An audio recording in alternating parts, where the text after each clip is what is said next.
Stand up here with me. Because I don't want to just write off what he does and shit. I just mean like enough. Like let's hear him talk. That's what I mean. But I do have to point this out because you have a nice track record.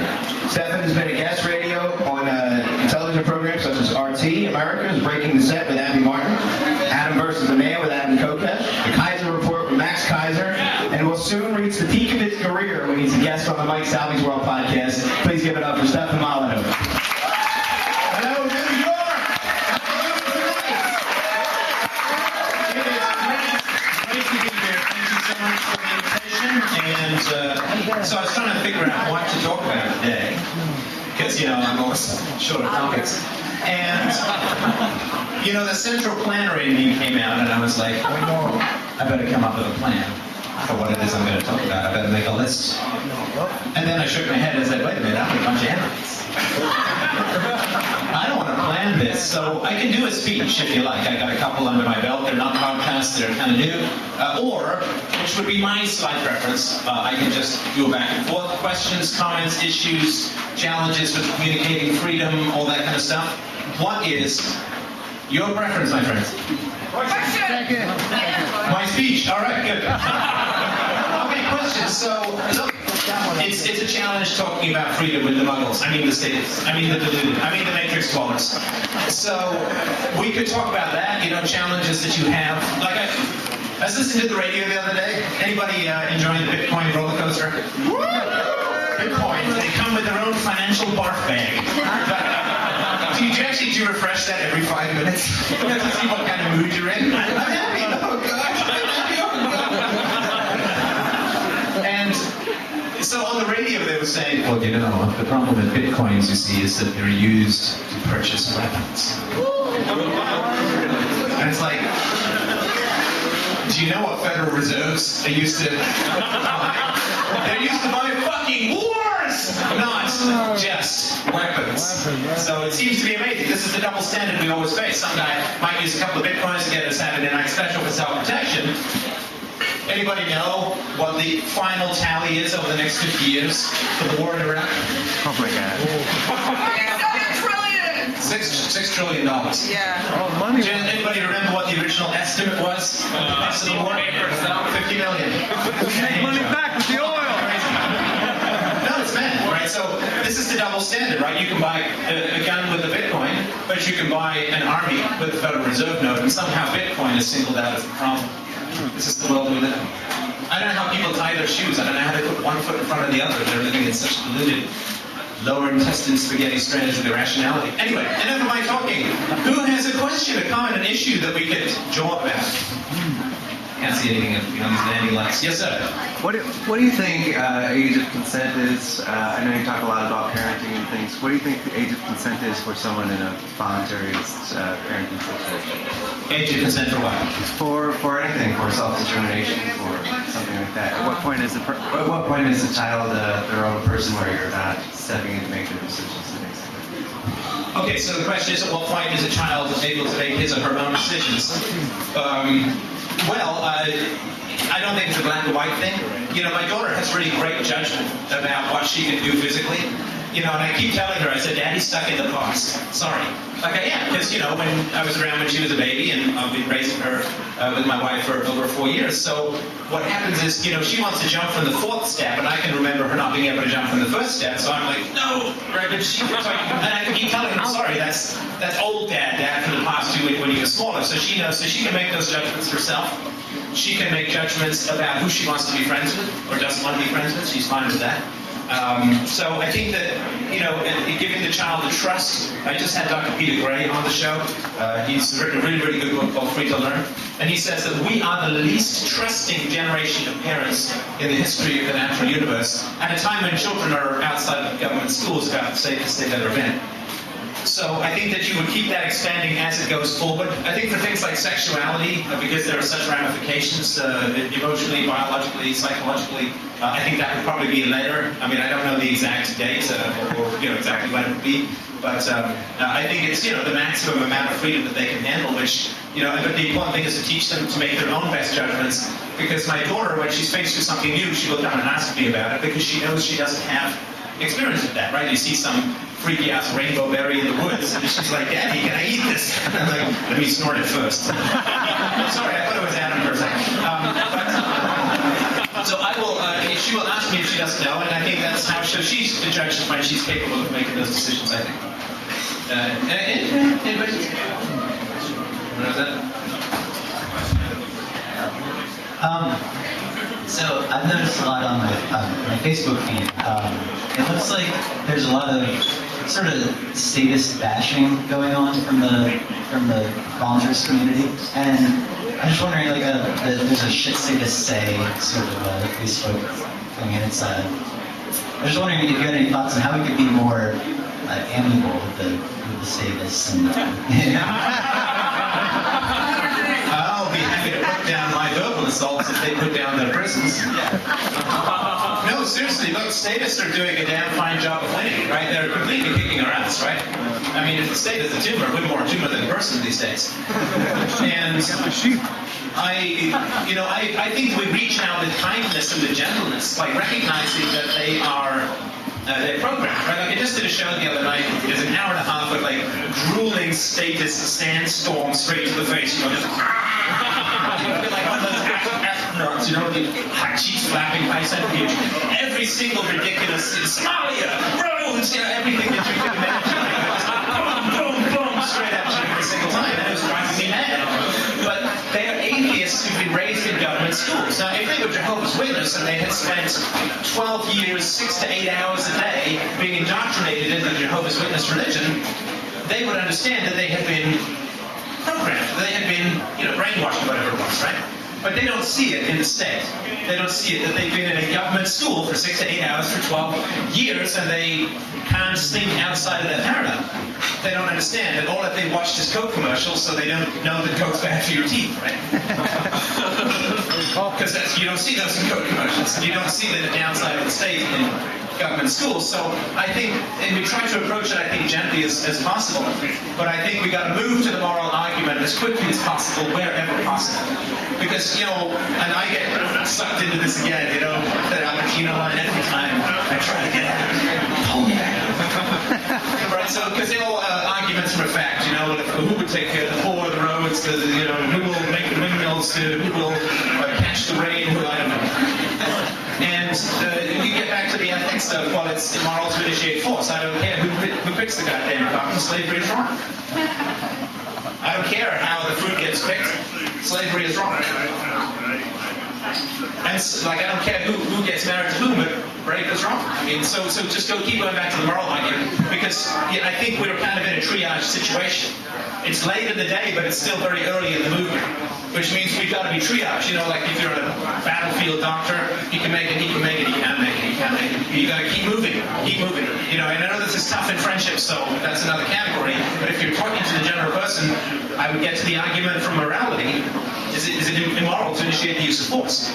If it is, then you can't create a magic exception called the government. I mean, you can, but then you're a little pocket of unreality. Right, so get to the moral argument, and if they're like, they get the Keanu Reeves face.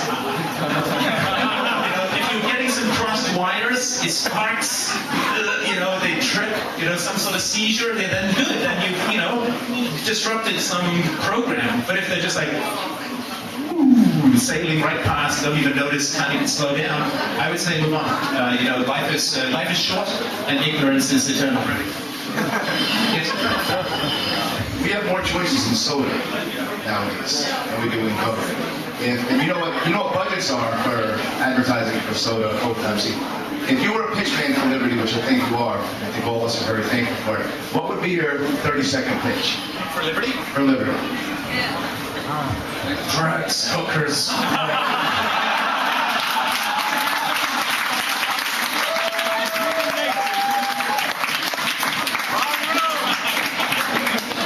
Sorry, if I were talking to another audience, do you remember?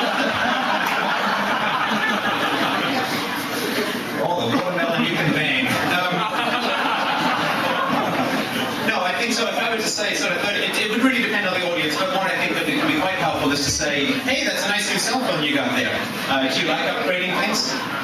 Do you like having new things?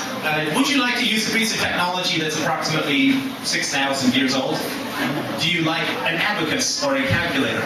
Do you like smoke signals and carrier pigeons, or do you like a cell phone? Do you like these things that get upgraded? Did you buy a car recently? How do you like movies? 3D is cool, right? See, all of these things are new, and the new displaces the old, except in a few places in the world. A few places in the world, the old never gets displaced. 150 years ago, before the government took over education, 40 kids in a room, 30 kids in a room, and a blackboard.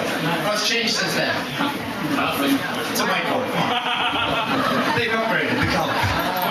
So some things don't change, right? Why are they 2 months off in the summer for kids? Farm. Yeah, because 90% of Americans were involved in farming. And now what's the percentage? 2%, I think. It doesn't change. So the things that don't change are the things that are circled by force. Things that are circled by weaponry, things that are violent, don't change. Because violence is kind of repetitive compulsion. That's post-traumatic stress disorder, right? Just doing it again and again and again in your head. So what if we could have a social organization that advanced as quickly as computers rather than stay stuck in the Stone Age? Just a possibility. And that's a way of just having people think about things not like the state is like gravity. People think it's like physics. They think we want to repeal gravity, for God's sake. They think we want to turn the stars into laser pointers and geese into ICBMs. I don't know what they're thinking, but they think we want to change the law of physics, but we don't. We just want to apply the value of voluntarism to everything. I mean, well, why not continue to expand what is possible? Why not continue to expand, what the definition of humanity is? Because in the past, there was no humanity for slaves, right? Slaves. No humanity for women. We're still working on kids. Still working on kids. In Canada, you can hit your child from the age of 2 to 12. Except in the face. Matters. But so we continue, so that the progress of humanity is expanding the definition of what is moral and what is human. And God help us, we're going to have to extend humanity to politicians in the IRS too, and include them in the moral sphere of virtue, which means to take away their guns lovingly and hopefully peacefully. So that would be, I think, one way of approaching it, but there's many ways you can do it. Can we smack them on the way? That's right. Sorry, don't touch me. Carla, we talked about it directly. You're already allowed to heckle my hairstyle. All right, so we have another question, comments, issue? Yes, sir. So, say you were, speaking to a statist, and they presented you with like a hypothetical situation, and they said, in the absence of a state, someone decides to go and kill another person on their private property, right? And then hauls ass and drags the body back to their own private property. Who would have, jurisdiction, to come in and investigate like a murder or something like that? Anything like that? So, anybody know what the death count in Iraq is? They don't know. Nobody knows. Within a couple 100,000. I've heard estimates from 600,000 to 800,000 to 1.5 million.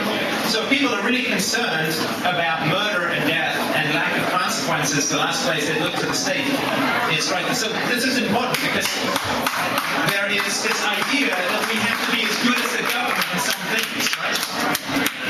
And so if people are really concerned about assholes who get away with murder, then let's take away the guns let's take away the armies from the sociopaths, right? What do they say? It was asked years ago, what do we do with the sociopathic murderer in a stateless society? Well, number one, let's not give him an army.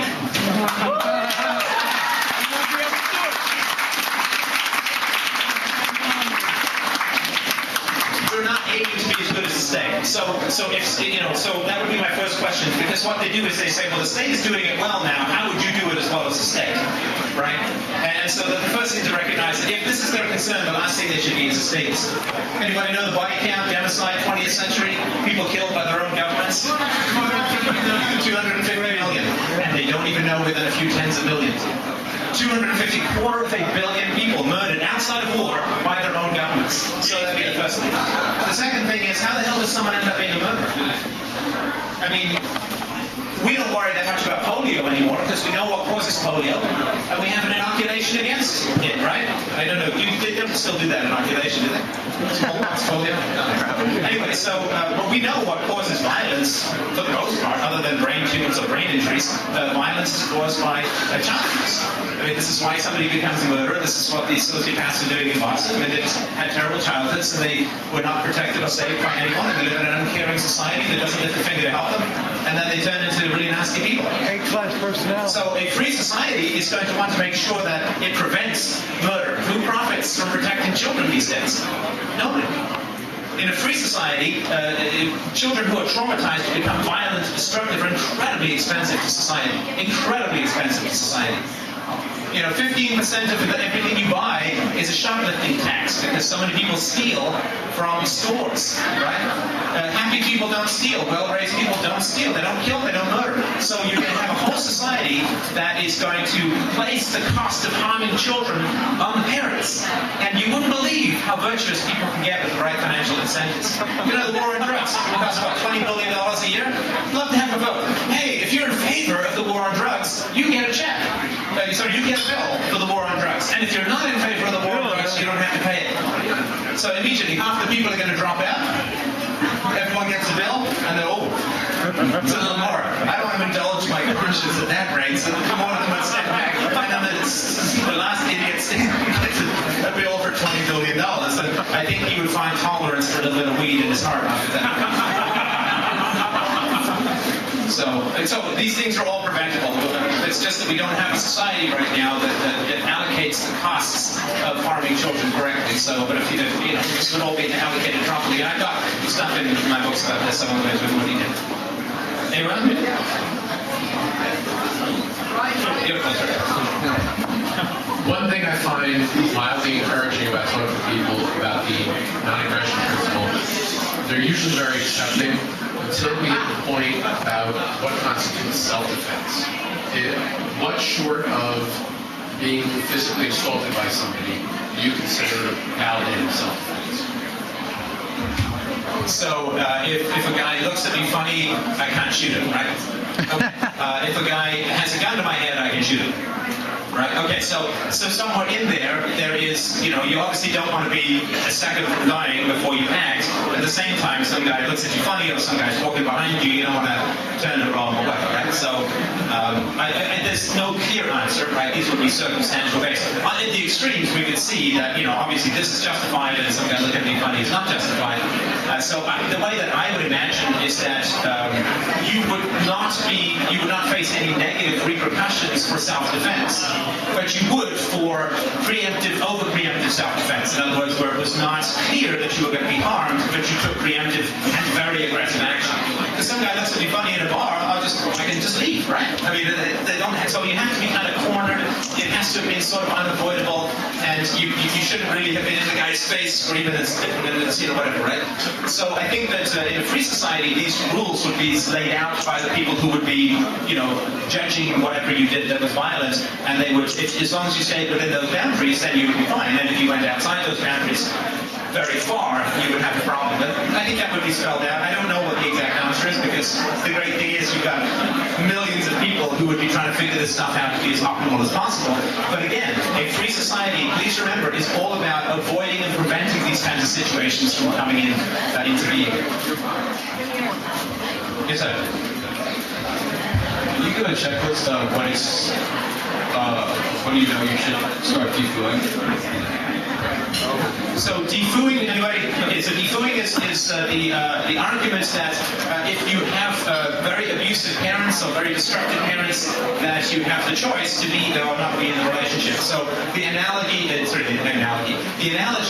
so if you are in an abusive marriage, you have the choice to leave, and there are a number of psychologists, and I sort of echo that and say if you are in an abusive relationship with parents, which is different, right? A marriage is chosen, a parental relationship is not chosen. At what point would you have the choice to leave? And I don't have an answer for that. It's sort of like saying obviously if you're in imminent danger, an axe murderer parent or whatever, right? Sure. But my argument has always been if you have issues with anyone in your life, friends, family, parents, you sit down and you talk about it with them, right? first virtue is honesty. If you don't have that virtue, nothing else is really possible. But you talk about your issues. Isn't it sad that we're all committed to truth and to virtue and to courage, but so many of us will sail through life. I don't think so much in this room, but so many people sail through life without unpacking their heart to the people around them and really speaking honestly and openly about our experience, both positive and negative, of those around us. So I think you stay in conversation, you attempt to break through, and at some point you'll just, the relationship will, if it's going to break through, great. If it's not, I think you'll know that. But the important thing is to continue to be honest with people, to continue to say, this was my experience, I don't have a great answer, but I'm troubled by X, or I'm happy about Y. Really continue that conversation, and if people respond positively, mwah. If they don't, well, voluntarism is voluntarism, right? Good answer, good answer.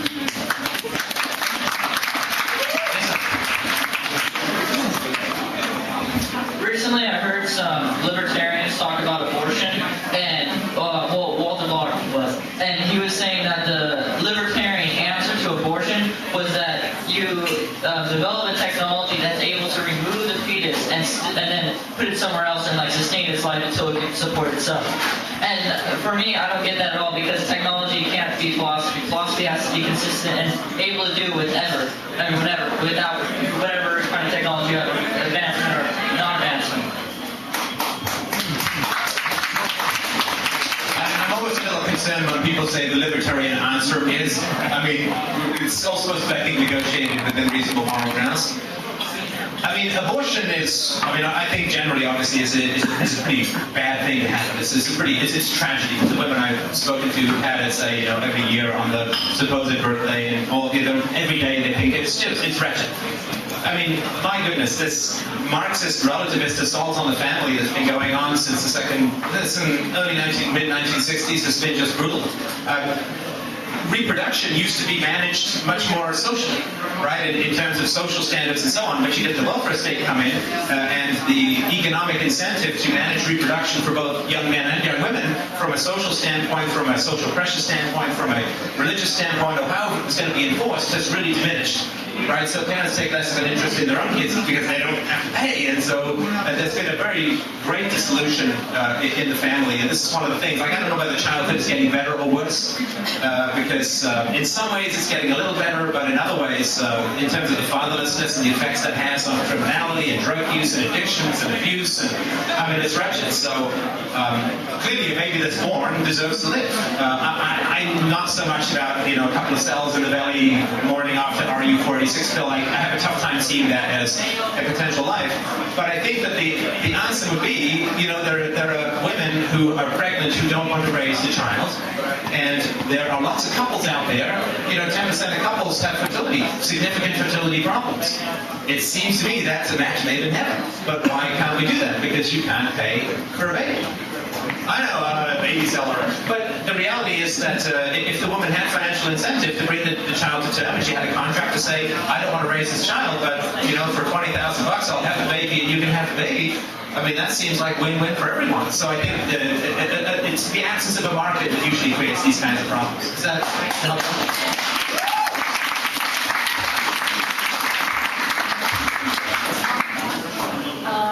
Being from some place where I feel volunteerism is not popular, did you ever struggle with ostracism when you were first introduced to the idea? And if so, how did you get out of that, of the fear of ostracism or being ostracized? Well, I like ostriches, so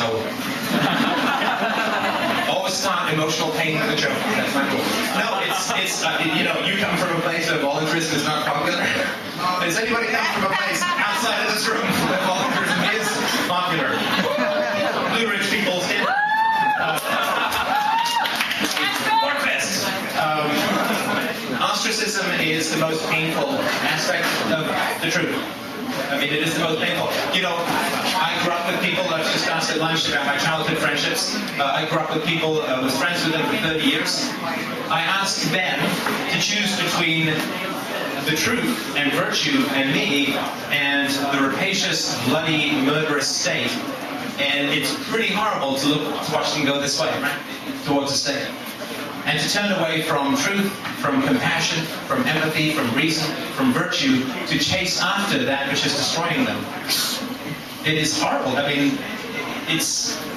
It's like somebody choosing a horrible drug over a loving relationship with you. It's not like it is. It's exactly the same, except that when they choose their drug, you don't end up with a huge national debt. So it's incredibly painful. Being a voluntarist is like being, it's like a gay bar in the 50s, because you can't really come out a lot of places. Don't worry, we'll be getting an answer who's going in just a moment. But it is very early in the day, and there's no way for society to get used to something without a few people getting the shit kicked out of them, frankly. I mean, you stand up, you take your dance, and it's the same thing that happened with the gay movement, same thing that happened with the suffragette movement, same thing that happened with the abolitionistic movement in the 18th century. You've just got to stand up, and all the hounds of hell are going to come breathing fire down your nose, and you just got to stand there and take it, because that's the process. It seems to me it always has to go through. I kind of like it. I don't know, masochistic or something. No, I feel that there's an enormous amount of privilege to be very early on. Because later it's a whole lot easier, Is it tough to be gay in Toronto during a gay pride parade? No, but the guys who did it in the 50s, the men and women who did that, who really took the shots, they're the real heroes. Now, again, I mean, it's not easy, but it's a lot easier than it was. So I think we get a lot of honor for that. Not from the press, unfortunately, but it will be there. And at least what we're doing now is much more visible because it's recorded and will be around forever. So I don't have any easy answers. The only thing that I can say is that for the people who choose evil over love, it's heartbreaking, but I'm better off without them.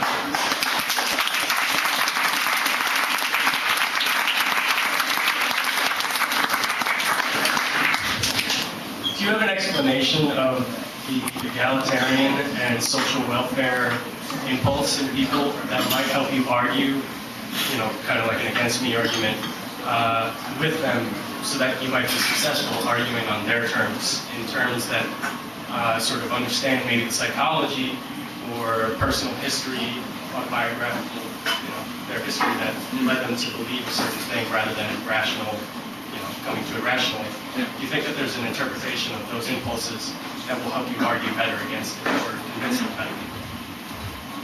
How many younger siblings do we have in the audience? Who's the youngest? When you were a kid, did you hate it that your older siblings got to stay up later and we got to get a little bit more pocket money or allowance or whatever you call it here? Is that just my experience? Because people who want things to be equal, I think they feel lower. Right? Like Bill Gates doesn't want everyone to have the same income because he's doing pretty well with what he's got, right? I mean, Kareem Abdul-Jabbar doesn't want everyone to be the same height because, his height serves him pretty well. But I think the people who feel diminished, who feel less, they feel that they want to even things out because they stand to gain. Right? I mean, if the old idea that you got some flat income, some national guaranteed income, $20,000, $40,000 a year. Well, if you're making $5,000 a year, you want that. If you're making $100,000 a year, you don't want that. I mean, again, there's lots of other things. But so I think people who feel diminished, who feel too small, who feel that they don't have opportunities, who've lacked encouragement, who've lacked people who believe in them, who dig in and really get behind them, I think they feel that they need to even things out because they would stand to gain from that, and they don't feel that they can do it of their own accord. Or they don't feel that even if they did, it would be a lot of work and they'd never get past that median point. So I think it's a lot of crushed spirits that want to just even out and don't feel that they can do it. And I think that comes from pretty early childhood stuff where, there's not a lot of... I mean, human beings are capable of such unbelievably incredible things. And the amount of potential that is squashed through indifference and neglect and abuse and avoidance and TV and video games and all the stuff that just has you do stuff that's entertaining and empty and useless. I think that if we have a society that really does get behind people and help really to unleash their potential. I was an idiot when I was a kid. Like seriously, I had no intelligence to speak of. None. When I had philosophy, I could actually organize my thoughts. They weren't just like catching mosquitoes in a whirlwind. I could actually start to build some structure. You can't build a skyscraper without knowing architecture. And so I think without principles, without understanding, people are just confused, and they can't build anything in particular. They feel helpless. We're like savages in the social universe. We don't understand cause and effect. We think rain dance brings the rain and the volcano is erupting because the fire god is angry. This is where people are in their thinking. It's wretched. And this is after 2,500 years of philosophy. My God, it's embarrassing.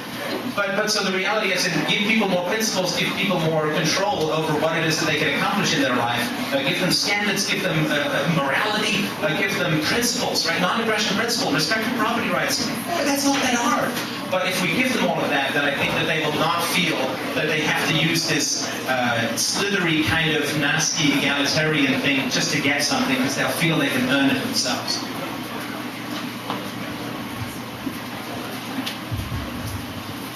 I think that you should keep the beard.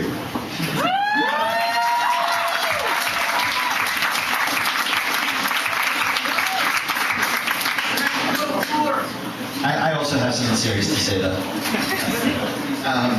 I want to push back a little bit on the ostracism question. I understand that if you're in an abusive relationship, that ostracism is fine. But when it's just a political thing, I still have kind of a problem with ostracism personally, especially because... You ostracizing someone else? Yeah. Okay. Especially because as a former neocon of about a decade, that was my entire childhood, and into my college years, I took political science, international relations, and I was still a neocon.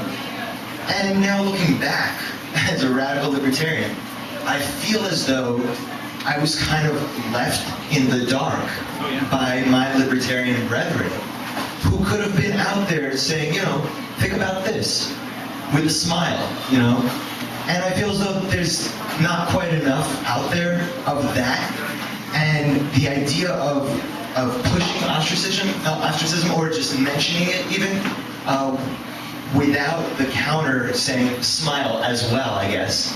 I don't know, I just have a problem with that. Well, I certainly did say be friendly up front.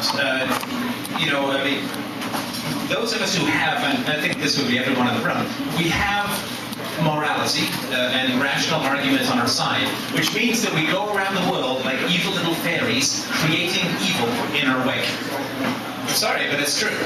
Right, so if I invent some radical new laser that cures some horrible leukemia, then everybody who, once it's been proven to work, every doctor who doesn't use it is a bad doctor. Right, they weren't a bad doctor before it was invented because it wasn't invented. But now it's there. If you don't use it, you're a bad doctor. When we expose people to arguments for morality, when we expose people to the truth, the virtue, then they now have a choice of morality, which they didn't have before. Right? So I think we have to be gentle and friendly with that and recognize that we are creating a choice.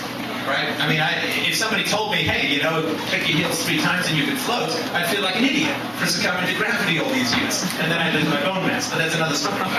But if you don't know that there's a choice, then I think you have to be gentle with that choice. But I will tell you this. When it comes to ostracism, nobody beats a statist.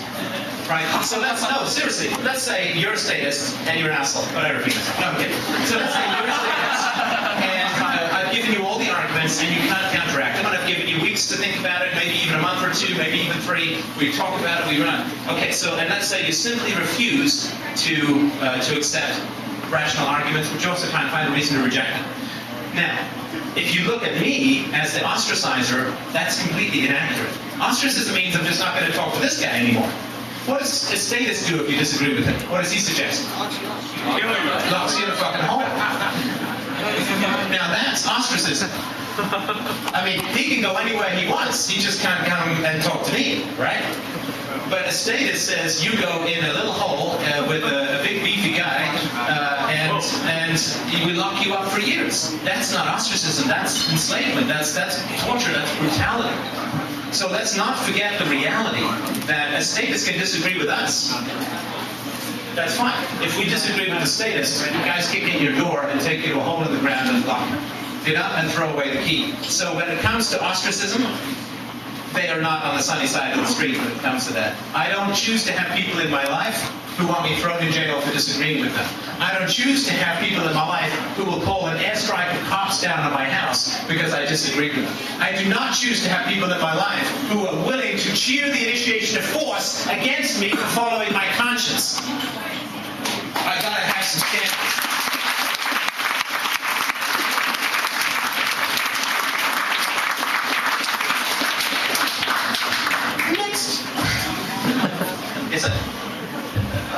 I feel whenever I talk about these ideas with people, there's a lot is preaching to the choir, and I'm trying to use just every argument, and it just continues to be preaching to the choir. Do you have any suggestions? Wait. But when you say preaching to the choir, you mean you're talking to people who already agree with you? Yes. Well, talk to different people. Oh, only reaching certain people? In terms of not being able to persuade. Right, yeah. Well, because you think you have control over other people and their receptivity.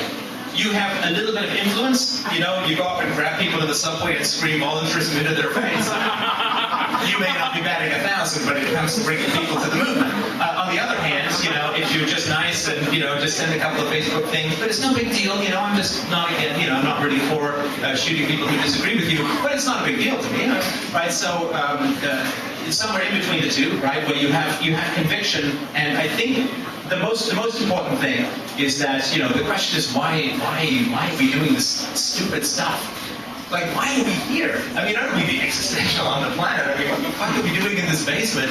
You know, talking about how people are going to hate us for telling them the truth. I mean, this is an insane thing to do. So why are we doing it? I mean, I know why I do it, because working is hard. No, I mean, I do it because I benefited from all the people who did good stuff in the past, right? We have some free trade, we have some technology, we have airplanes, and, you know, all these great things that came from people taking on the vested powers in the past. You know, we have some racial equality, we have some equality between the genders, we have tolerance, if not encouragement, for homosexuality, which is wonderful. Yay, you know, fantastic. So you know, the pay it forward kind of thing. I think if people get that you want the world to be a better place, you know, like, God, people say, oh, you libertarians, you don't care about the poor. It's like, we're not laying down the debt. We're not sending them off to goddamn wars. We're not creating a permanent underclass. We're not trapping them in shitty schools where they graduate unable to read.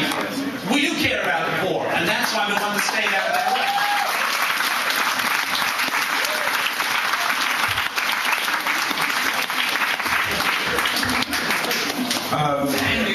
Regarding the electoral process, is there an ideal relationship that anarchists should have with that? Is it something that could be reformed, tweaked, worked with, or should it be dismissed and subverted completely? Well, the question is, what relationship should the anarchists have to the electoral process? The ideal relationship is it should be a fucking horror story you read to your grandchildren where they go, ooh, I can't believe people ever live like that.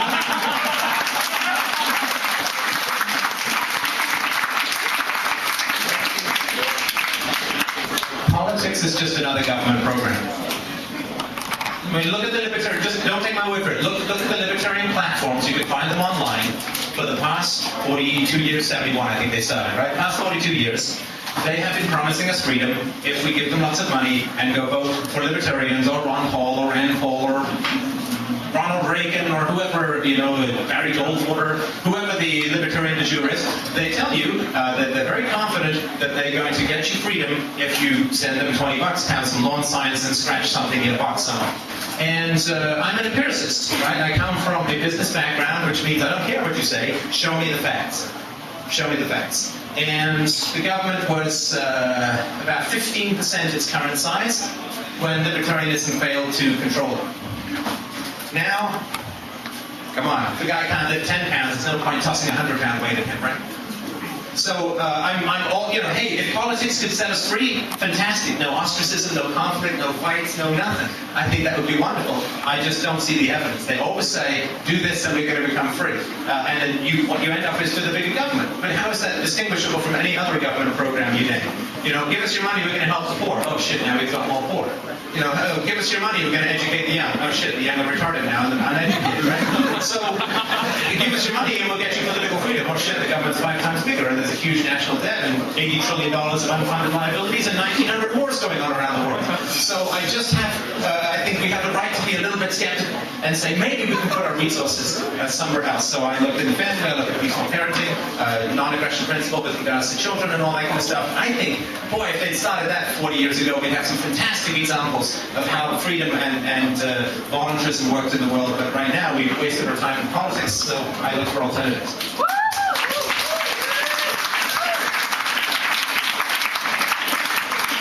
Outside of the bounds of religion and the state, what's your thought about marriage? About marriage? About marriage. Marriage is hot. Well, marriage is generally has evolved out of the fact that we have these ridiculously retarded children. I mean, it's embarrassing how stupid our children are. And I say this as a child who was himself stupid. We have like, I think other than whales and elephants, we have like the longest, most ridiculous, 25 years it takes for the brain to become mature. I mean, so it's, the amount of investment that human beings have to put into raising their children is almost second to none in every other species in the planet. And that's partly because, you know, we're born early, you know, we're actually supposed to be another trimester in the womb. It's just the big giant head, and I count myself in the melon head category. A little hard to get out of the hoo-hoo when you've got a head the size of a bowling ball. So we're born early, we have this ridiculously extended childhood. So the reality is that it takes a huge amount of, and I say this as a stay-at-home dad too, a huge amount of energy and commitment is taken to raise children. And so the marriage contract, the marriage idea is, hey, let's have a kid and I will stay. And I think the reason it's important, the reason you get married with your tribe, your friends, your family present, is, you know, if you're just dating someone, you'd be dating for a couple of weeks, you say, I don't really think I like her, your friends will be like, oh, okay, so don't see it, right?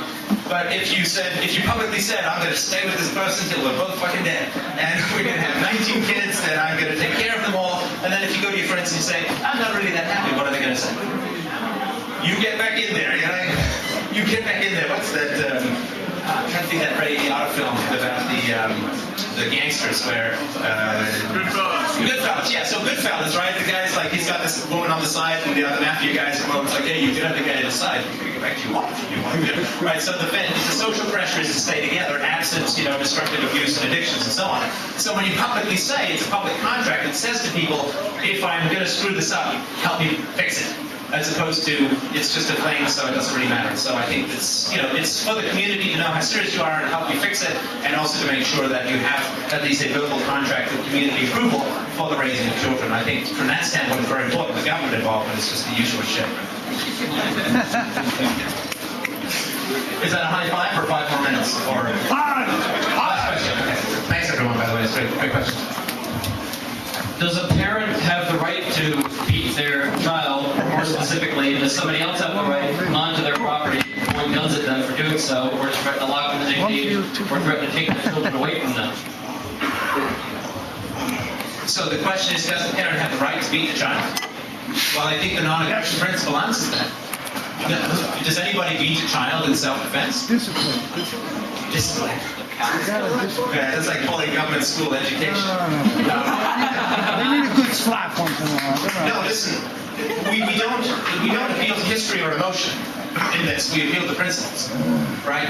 Striking a child is the initiation of force. Now we're either going to create an exception for children. It is. Striking a child is the initiation of force. Now we can create some exception if we want. But then we no longer have universal principles, and we've created an exception for the most vulnerable people in society. In other words, you can't hit an adult because wrong. But the children who can neither protect themselves nor leave, well, you can hit them, right? So you can't have lower moral standards for children than you have for adults. That's insane, right? I don't mean everyone who believes it is insane, but as a principle, it's insane. And so, yes, striking a child is the initiation of force. It's immoral. Now, I say this with full understanding. I mean, the statistics are still horrible. Percentage of parents who still hit their children. Anybody know? 80 to 90%. Percentage of British mothers who strike children less than 1 year old. 80. Number of moms in America who hit their children 3 or more times a week when the children are 6 years of age and under. 2/3. So tell me, a child being hit by his primary caregiver, by his nurturer, by his sustenance provider, by his loving arm and harbor in the world, being hit 150 to 200 times per year, do we not think this is going to have an effect on our perception of violence as an adult? Do we not think... Do we not think that when the government says we need to control you or you'll do bad things, that this is not an echo of our histories? Or when somebody looks at the government and says, well, they're allowed to have different moral rules because mom would hit me for hitting other people. And then she'd be in the right and I'd be in the wrong. So they're allowed to tax, but I'm not allowed to steal. They're allowed to counterfeit, but I'm not allowed to counterfeit. It all comes from the child to the hand that rocks the cradle that rules the world. Now, I don't believe that I think most people are in a state of nature with regards to this issue. Not, again, hopefully this room with the principles, but I think that most people have yet to understand the moral argument. They have yet to understand the scientific argument, the destructive effects. Spanking shapes up IQ points. Spanking creates aggressive tendencies. Spanking causes addictions and dysfunction. Spanking causes oppositional defiance. Spanking disrupts social capacities and so on. So they may not know the science and they may not know the ethics, which is, again, what we're doing when we're providing these arguments is we are sadly creating immorality in our way. People don't usually like that. I don't believe that the initiation of force, I don't believe that going and hitting the parents is the way to solve the problem of the cycle of violence. I think, education and consequences is the way to do it. I'm a big fan of privatizing the family. Because I think if you can't privatize the family, you can't privatize anything. And privatizing simply means that the family is a voluntary institution. The family is a voluntary institution. If you love your parents and they love you, fantastic, wonderful. If your parents beat the crap out of you, ignored you, were drunk off your childhood, you don't have to see that. That's voluntarism. You cannot improve something without making it voluntary, without injecting the principles of voluntarism. You can't go to the post office and say, hey, everybody should just do a better job. They don't care. They don't get fired. Right? We have this Judeo-Christian ethic: honor their mother and their father. Where's the honor their children? Oh, sorry, children don't vote and they don't pay tithe. So we need to, I think, promote voluntarism within the family. That's the only thing that will reliably improve the quality, right? If you want to improve the quality of the post office, what's the one thing you got to do? Privatize it. Make it voluntary. That's quality. There is no quality without voluntarism. And that's my argument with the family. My daughter is going to owe me zero, nothing. My entire privilege and joy as a parent is the time I get to spend with my daughter. But she owes me nothing. She doesn't have to come to my deathbed. She doesn't have to write me a birthday card. She doesn't owe me a damn thing. I chose to be a parent. She didn't choose to be my child. I live, hopefully.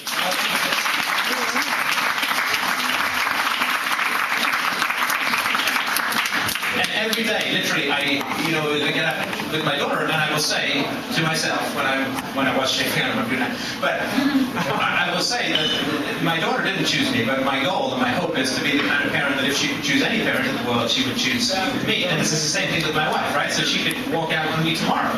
But I try to be the kind of husband to her, I try to be the kind of friend to my friends, I try to be that if anyone could choose anyone to be their husband, their friend, their father, that they would choose me. That's the great voluntarism. Now, my wife has that choice, my daughter doesn't, which is why it's even more important for me to live that way with her. Thank you, everybody, so much.